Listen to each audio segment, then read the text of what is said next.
My name is Karen. I'm 30 years old, married for 2 years, and work as an office worker. My husband, Robert, is 5 years older and works for a major corporation. Robert has always lived in the neighborhood, and me being an only child, he was like my big brother to me. But once we started working, we moved away from our hometown and lost touch. We ran into each other at a local festival 3 years ago and got in touch again. Soon, we realized we had developed feelings for each other and started dating. We got married shortly after that, and our parents were delighted. However, soon after our marriage, Robert's company went bankrupt and he became unemployed. I supported us financially during that time, and Robert worked hard to find a job.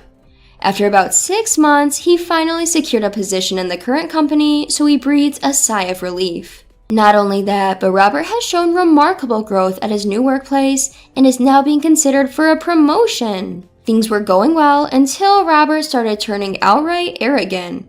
I don't know how much he makes because he hands me cash for living expenses, but he seems to be earning a decent amount. He has begun to flaunt his wealth, collecting expensive watches that he doesn't even wear, and going on so-called business trips. Robert usually comes home late, so it's a given that he doesn't do his share of housework. If I point out what he hasn't done, he tries to solve it with money. Did you clean up?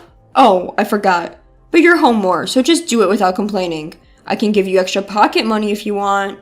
I don't like his attitude, and it often leads to fights. What do you mean pocket money? That's not the point. Then, Robert always leaves the house or locks himself in his room, making it impossible to have a conversation. I have no proof, but I suspect he's having an affair. Our standard of living has clearly gotten better. We've moved from an old apartment to a nice condominium. But despite these material comforts, I've only been feeling less happy. One day, while I was at work, I received a phone call. Your mother collapsed! It was my father on the line. I rushed to the hospital, but it was too late. My mother had a chronic illness that worsened, and she had collapsed at home. By the time my father came home, it was already too late. In deep sorrow, I started preparing for my mother's funeral with my father. I called Robert multiple times, but he didn't answer. He finally called back around the usual time he gets home. I picked up the call from Robert. Karen, why aren't you home? You called me several times during work. What's going on? Robert, arriving home, finally realizes that I'm not there and calls me. I'm sorry, Robert, my mom, she passed away. I tell him, holding back tears. But the response I get is unimaginably harsh. What? She passed away? Don't call me for something like that. Such a nuisance. I was stunned by his words and couldn't hold back my tears anymore.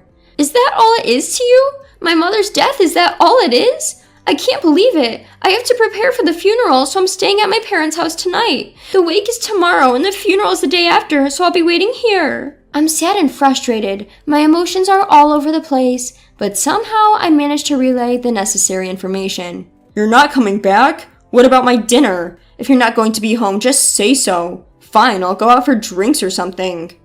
Robert's words just passed right through me. What time can you make it tomorrow? I managed to squeeze out those words. Tomorrow?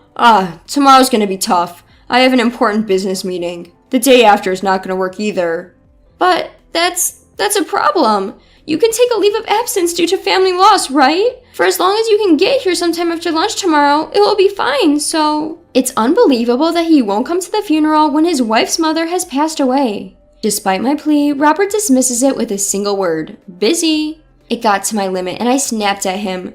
My mother just passed away. She took care of you since you were young. You should come and say your final goodbye.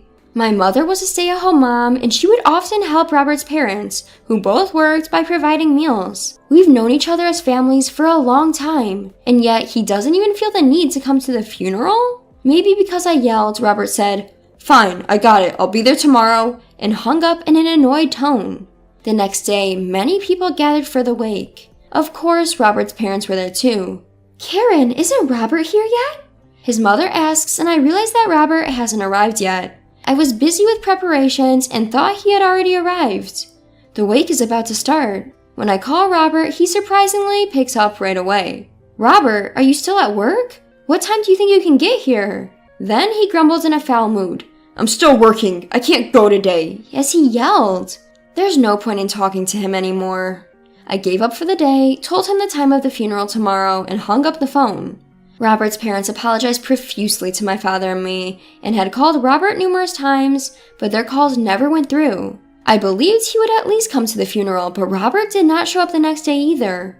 To make matters worse, when I called him, he said, "I earn a great hourly wage. I could go, but can you afford it?" I had had enough. I no longer care about him. It was all about money again. No matter how much money one has, or how good a life one leads, I can't stand to be with a person who has no morals. I decided to get a divorce. Amid all this, at the funeral, a woman approached me. "You're Karen, right? I'm a classmate of your mother, and we just had tea recently."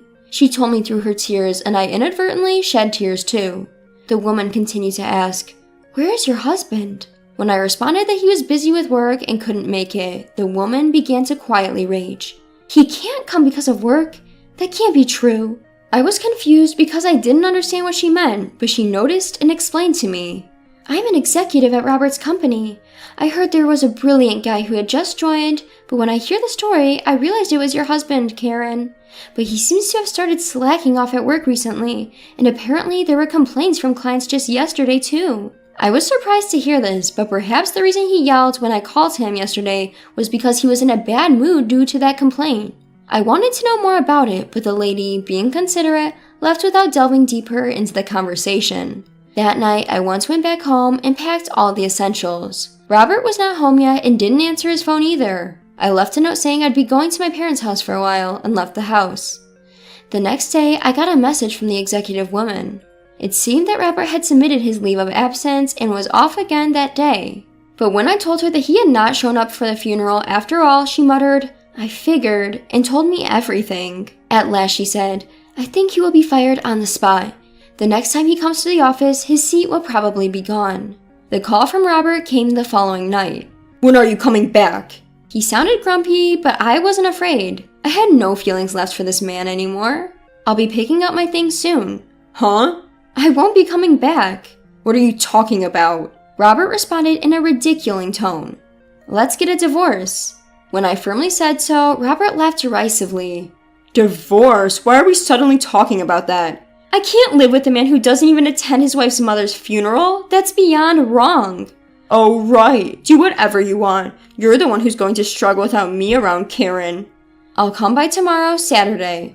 I'll be picking up my things and bringing the divorce papers. Be home, okay?" I had everything prepared and was ready for anything. The next day, I headed home with the divorce papers. When I opened the door, Robert was sleeping on the couch. Empty beer cans were scattered on the table. Then I felt something was off. As I glanced towards the bathroom, a woman came out. "Huh?" When I inadvertently mumbled, the woman noticed me and gasped. At her voice, Robert jolted awake. What the hell are you doing here?" Robert stuttered, gaping at me. "I told you I'd be coming to pick up my stuff today, right? With the divorce papers?"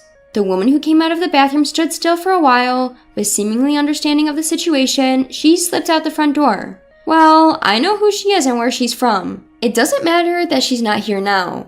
Then Robert, all flustered, began to make excuses like, "That's not what it looks like. She works under me, and she came over for some drinks last night." I didn't lend an ear to what he was saying. "I don't care about that right now. This is our property division agreement, and these are the divorce papers. I don't want to drag this out, so please go over and sign them quickly." Then, as Robert skimmed through the property division document, a smug expression spread across his face. "Property division, huh? Well, I suppose there's no help for it. You're gonna need money to live on your own from now on. Fine, I'll give you this much." With that, he filled in the divorce papers and handed them to me. "We're strangers now, huh?" I was so disgusted by his smug face that I grabbed the divorce papers and walked out the front door. Later, I submitted the divorce papers to the city hall, and we were officially strangers to each other. Yet, a few days later, Robert visited my parents' home. "Karen, what the hell is this?" Oh, it arrived, didn't it? What Robert had in his hand was a bill for alimony. It was something I had claimed through my lawyer. "Damages? What's that about?" "It says right there. It's for the emotional distress you caused me with harassment and infidelity." Robert had been leaving all the household chores to me and had also verbally abused me. Having fallen into a poor mental state, I had been using my phone's voice recorder to record my daily exchanges with Robert so I could process my situation later. I hadn't thought it would come in handy, but when I played it for my lawyer, he said it was straight up verbal abuse and I could file a lawsuit against it. And then there were the damages for infidelity. Robert, you've been coming home late recently and I thought you were acting strange. You've been cheating, right? I really believed you wouldn't do something like that, Robert. When I said this calmly, Robert snapped back. No, that's not true. I haven't cheated. You're talking about that woman the other day, right? We all went drinking and she ended up at my place because she missed the last train. There's nothing between us. You got it wrong. Robert denied it persistently. Why do you think I overlooked that woman running away that time? Because I had other evidence. Yes, I am aware that she works under you. You shouldn't have taken any leave of absence just to go on a trip with her. Did you really think you wouldn't get caught? And you've been fired from your job now, haven't you? I do know everything, you know. At that, Robert looked at me with wide eyes. I continued laughing. You always bragged about being on the fast track. I suppose you couldn't admit you'd been fired, could you? I heard you both got fired. Just because your mistress is in the finance department, you can't embezzle your company's money and not get caught. How do you? He probably had thought I wouldn't find out. Robert looked pale and was opening and closing his mouth. One of the people who attended my mother's funeral was an executive from your company. She said she was a classmate of my mother's. She was very angry that you didn't attend the funeral and thought she would give you a good talking to when you returned to the company. But then she realized you were on leave, so she contacted me. Your overnight trip at a tropical resort must have been a blast, huh? With that, I thrust the evidence photos I had been keeping at him. Hey, this is... Robert was visibly paled. Detectives are amazing, aren't they? I never thought they could gather so much evidence. When I received a call from the female executive, my gut feeling was triggered. When I left a note saying I'd be gone for a while, Robert must have assumed he was free to go somewhere. If my gut feeling was right, he was cheating. When I consulted with the female executive, she referred me to a lawyer and a detective. I'd heard that detective services were expensive, but I was certain something would come up in a few days. If so, I could hire them for just that day, and if I can claim damages for his infidelity, it would offset the cost of hiring a detective. I decided to hire them with that in mind. On the day of the farewell ceremony, Robert came home and found out that I won't be coming back. He then left for a trip with his lover on the next day. Enjoy your little affair vacation, not knowing a detective is tailing you or that you've been fired? Must have been a surprise to return to work and find your seat gone, right? Finally, Robert opened his mouth. So, it was all your fault. I couldn't help but laugh hearing that. What did I do? You were the one misusing your leave and embezzling your company's funds, weren't you? I straight up told him. Just because you're jobless now doesn't mean you can avoid paying me alimony. We'll also have property division, and you should be able to pay it all by selling off your unnecessary watch collection. I want my money, and I want it now. With that, I slammed the front door. When the female executive called me, she said I thought so because she noticed a suspicious movement of their company's funds. The one in charge of accounting, my husband's lover, was suspected. And because she had heard rumors about Robert having an affair with her, she looked into it thoroughly on the same day, and sure enough, they were carrying out an embezzlement. That's probably how they were financing their affair. Both were fired on the spot, it seems. Later, Robert transferred the entire amount of damages at once. I have no idea what he's doing or where he is now. I haven't heard anything, and frankly, I don't care. Despite everything, I am grateful for this outcome. If it weren't for this, I would have never considered breaking up with Robert and would have continued to suffer. Maybe this was the final lesson my mother wanted to teach me. I'm all fine now. I'm living well now, so I can take care of my father.